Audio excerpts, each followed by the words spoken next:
Lance Herndon was a millionaire. He was a successful African-American man in Atlanta in the 1990s, where Atlanta was the pinnacle of Black wealth, higher education, political power, and culture. Lance rubbed shoulders with politicians and celebrities, and he often utilized his money and influence for philanthropy and gave back plenty to his community. In the summer of 1996, his brutal murder left those shocked and in disbelief, prompting an investigation that will reveal a messy private life involving wealth, lust, and greed. I'm going to take a deep dive into the covetous life of Lance Herndon and the events concerning his untimely death, which took place in the privacy of his own home.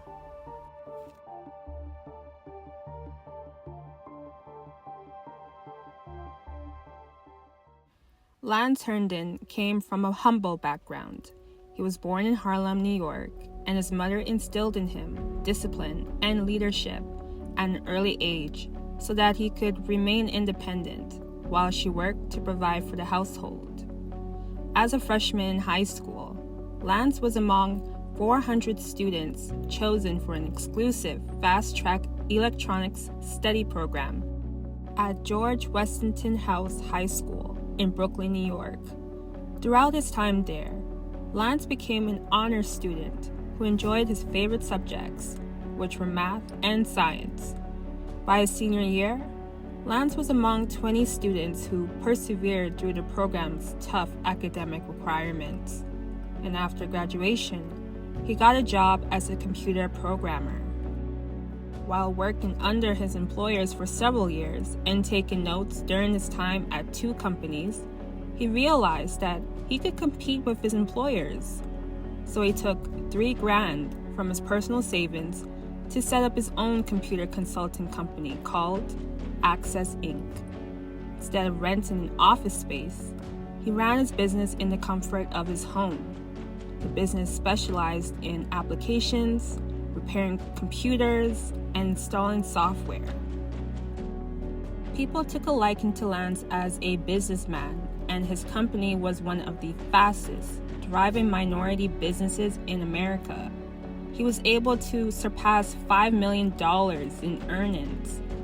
To be able to launch a business and be fortunate as an African American man in Georgia in the 90s, he was setting the bar very high. The more money he made, the more he displayed his wealth by wearing expensive clothing and driving expensive cars. Lance's self-image involved being able to afford the finer things in life and having the luxury to spend it on whomever and whenever he wanted. In a way, he kind of wanted to emulate or be the Black version of the fictional character Jay Gatsby. He also acquired how to speak the language of millionaires, which landed him his clients. Lance had completed work for such companies like Coca-Cola, Nations Bank, and Atlanta Committee for the Olympic Games, and won accolades from former Atlanta Mayor Bill Campbell and former U.S. President Bill Clinton. On August 8, 1996, 41-year-old Lance Herndon was discovered nude and beaten to death in the bedroom of his upscale home in Roswell. Staff informed his mother that Lance wasn't present for his work at his home business, which was in his basement. When his mother went into his room, that's when she discovered his body and made a frantic 911 call to emergency responders. Emergency! Somebody done killed my baby! Okay, where's your baby? Okay, tell me what's going on. I don't know. I came in the house. He's 40 years old. I found him in the bed. Apparently, Lance was hit in the forehead and the top of his head with so much strength that some of the blood sprayed out onto the wall. There were no defensive wounds on his hands, so there was an idea that the killer got on top of his nude body and was mounted on him to hit him on the head and face, which would cause his demise. There were also no defensive wounds on his body. which shows that he was taken by surprise. Lance was found lying on his back with his arms folded across his chest, which is the way he usually slept according to those close to him. Based on the crime scene, it appeared that there were no indication of forced entry, which indicates that Lance may have known his killer. What was missing was a shirt and pants that he wore last night, as well as one of his credit cards and jewelry. There were also silver gum wrappers, which were discovered close to the garage. Lance's costly laptop was nowhere to be found, and a bedside photo of Lance's current girlfriend, Kathy Collins, was face down. And there was a bloody pillowcase, probably used by the suspect to wipe off the blood after the attack, and it was found stuffed in the toilet in the bedroom. What was odd was that there was evidence which demonstrated that the killer made the time to shower before departing. As well, Lance had 3 clocks in his bedroom because he was a notoriously early riser, and they were all unplugged, but there was one frozen at 4:10 a.m., which may reflect his time of death. Since Lance died on a heated waterbed, it kept his body temperature from falling below 87 degrees, so his exact time of death couldn't be established, which was why detectives leaned towards the unplugged clock. The medical examiner estimated that Lance had been deceased for about 6 to 8 hours by the time his body was found after 10 a.m. As well, after looking carefully at the fatal wounds, the medical examiner determined that an adjustable crescent wrench was used to kill Lance. Why they came up to this conclusion is because a 16-inch adjustable crescent wrench was absent from Lance's workbench. Before he was killed, Lance used that exact wrench to assemble exercise equipment, which made it easily accessible for the killer to use. To investigators, a murder as violent as this did not seem like it was planned out, but may have been in the heat of the moment. So, detectives decided to interview and acquire alibis from those closest to Lance, and one of them was his girlfriend, Kathy. Kathy told detectives that she was at a restaurant with her niece, and according to investigators, she showed no signs of being fake, and so they carried on. They moved on to Lance's ex-wife, Janine Price, as a suspect since Lance had a $1 million life insurance policy, which showed Janine as a beneficiary, so she was the obvious person to suspect. But she too had a solid alibi. Investigators needed assistance to determine an accurate time of the murder, which was helped by Talana Carraway, who used to date Lance but now worked for him part-time. She told investigators that she left from work at his home office at 10:30 p.m. on August 9th. When she got home, she chatted with Lance on the phone until 12 a.m. Investigators now believed that murder happened between the hours of 12 a.m. and 4:10 a.m., which was the time frozen on the unplugged bedroom clock. Talana told investigators that she didn't return to Lance's home that night and mentioned another person of interest, Dion Baugh.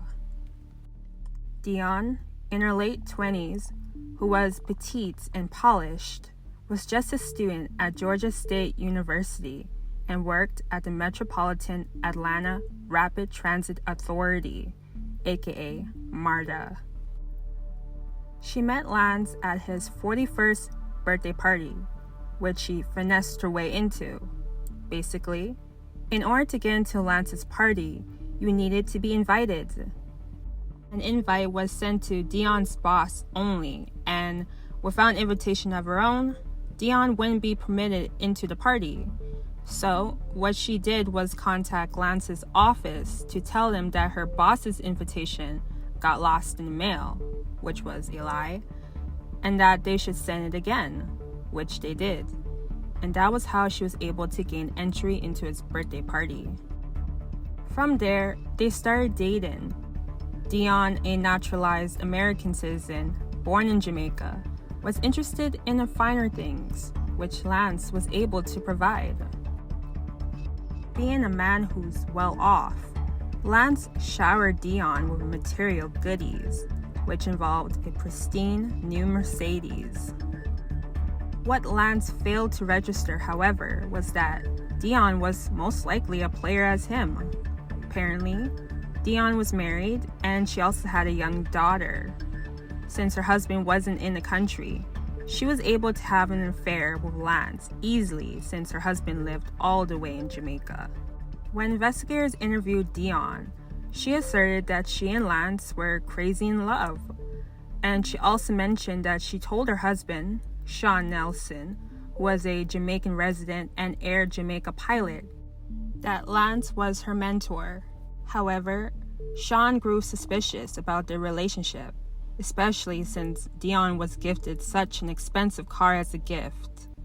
Although this gives Sean a motive for wanting Lance gone, he couldn't have murdered him because he was in Jamaica. There was a lot more focus on Dion because her relationship with Lance soured because she wasn't happy that he was seeing other women on the side. Apparently, Dion was one of several women with whom he shared his benefits of his success, such as access to credit cards and luxury cars. A month before his death, Dion visited him at his home, only to find Kathy there. Apparently, Dion was being aggressive when banging on the door, which resulted in Lance dialing 911 and getting her arrested and charged with a misdemeanor of criminal trespassing. Her case was supposed to go to court on the day Lance's body was found, so it has been theorized that Dion murdered Lance to stop him from testifying against her in court. When detectives knocked on Dion's door, there was no answer.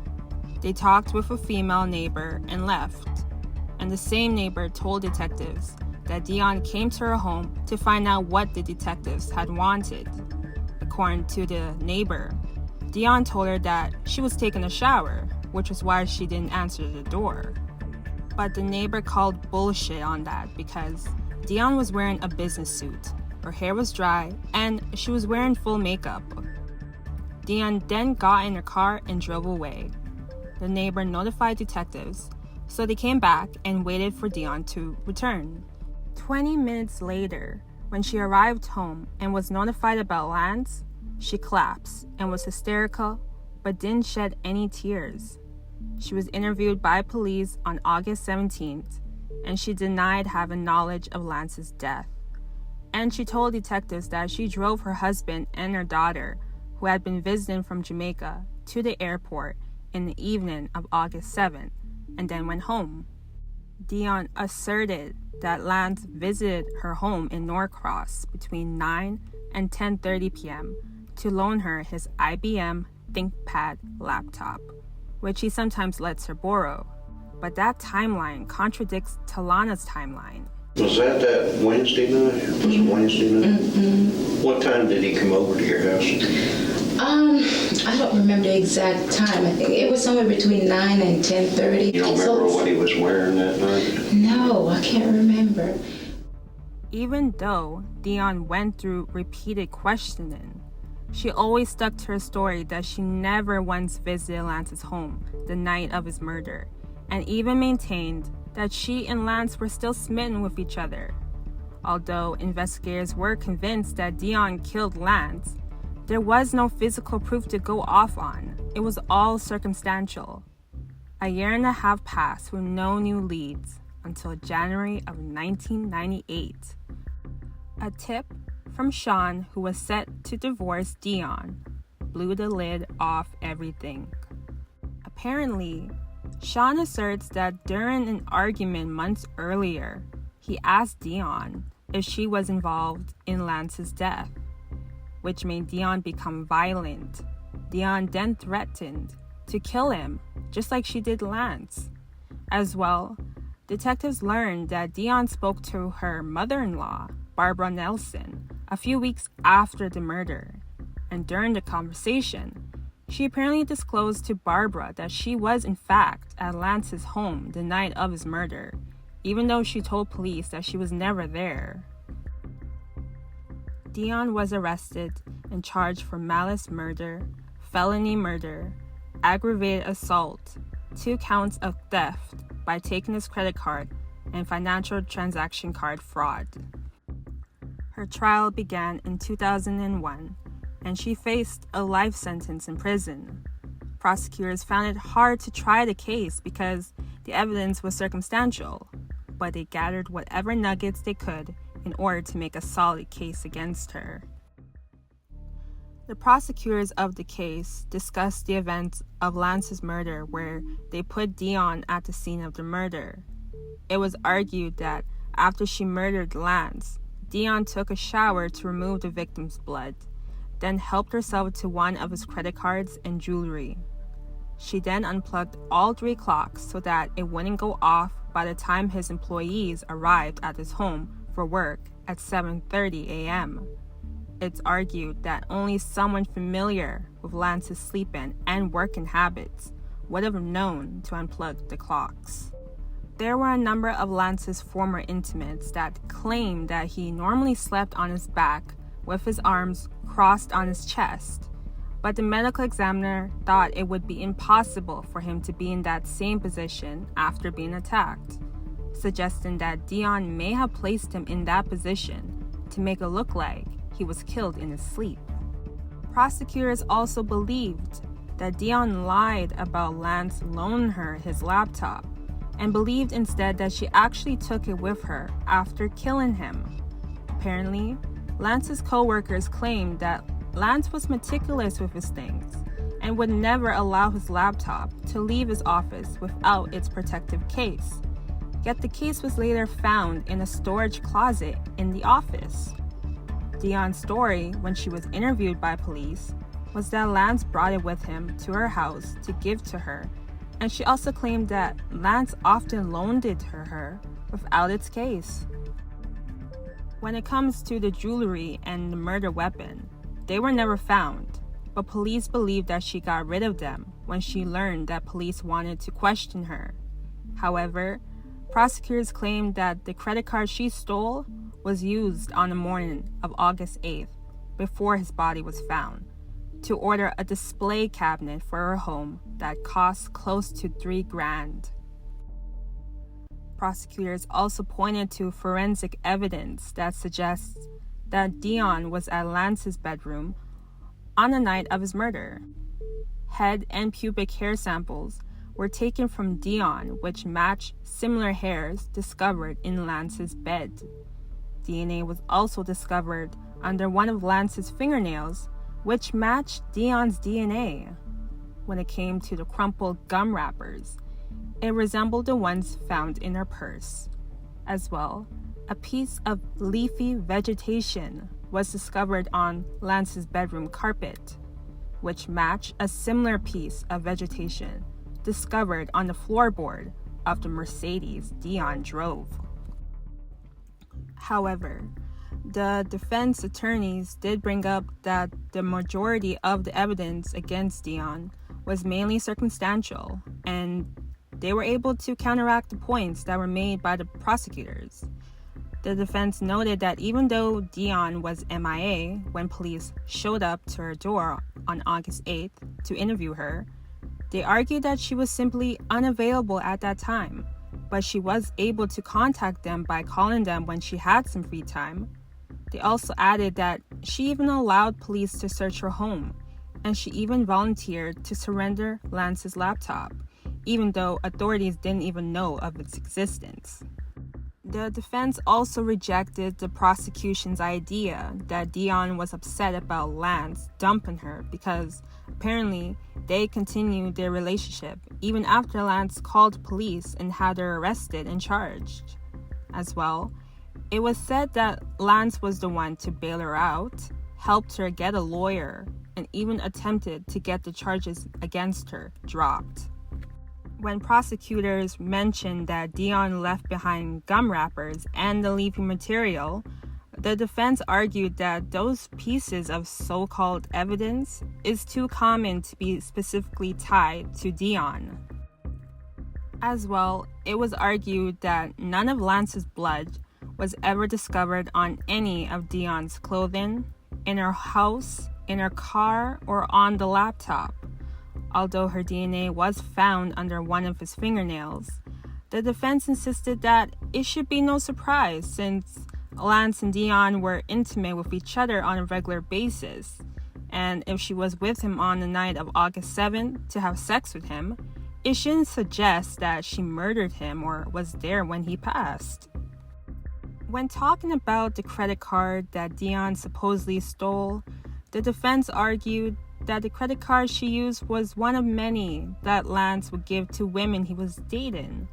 Dion claimed that she and Lance looked at furniture together and he gave her permission to use the credit card to purchase the furniture. So, the defense basically said that Dion's not dumb enough to charge close to $3,000 on a deceased man's credit card the very morning after killing him. Instead of focusing on their client, the defense wanted to focus on the fact that authorities had the opportunity to investigate other possible suspects, but they didn't, meaning that the police may not have gotten their killer at all. The defense brought up Kathy Collins and how she claimed that she was at a restaurant with her niece the night Lance was murdered. However, it was said that police didn't follow up with her niece to find out if that was even true. As well, when it comes to Talana Caraway, she had a boyfriend named Jazz Williams who dealt financially with Lance. It was said that Jazz was jealous of Lance and that a car that looked like the one Talana owned, but was driven by a man, was seen in Lance's neighborhood around 4:45 a.m. on the morning of August 8th. The defense also looked at an Atlanta nightclub called the Vixen Club, where Lance used to be a partner, but the partnership ended in litigation, and his ex-wife said that Lance had a lot of enemies.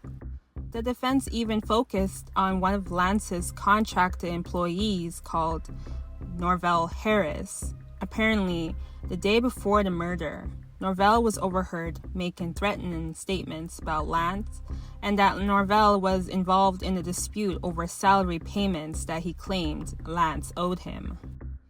Even though these clues may not have led to Lance's killer, defense insists that it was up to the police to check them out and not to rush to judgment against Dion. Although the defense tried their best to point the finger at other clues and potential suspects, on April 17, 2001, the jury returned with a guilty verdict for all counts, and Dion was given a life sentence. But 2 years later, her conviction was overturned due to a technicality involving detectives' testimony. A mistrial was declared at the second proceeding. Before the third trial was set to start, Dion's defense team wanted to negotiate a plea deal. Dion pled guilty to manslaughter and 10 years behind bars. She was released in July 2011. That is all for now on this case. I hope you enjoyed it and let me know your thoughts on it. Please don't forget to like, share, comment, and subscribe to my channel if you want.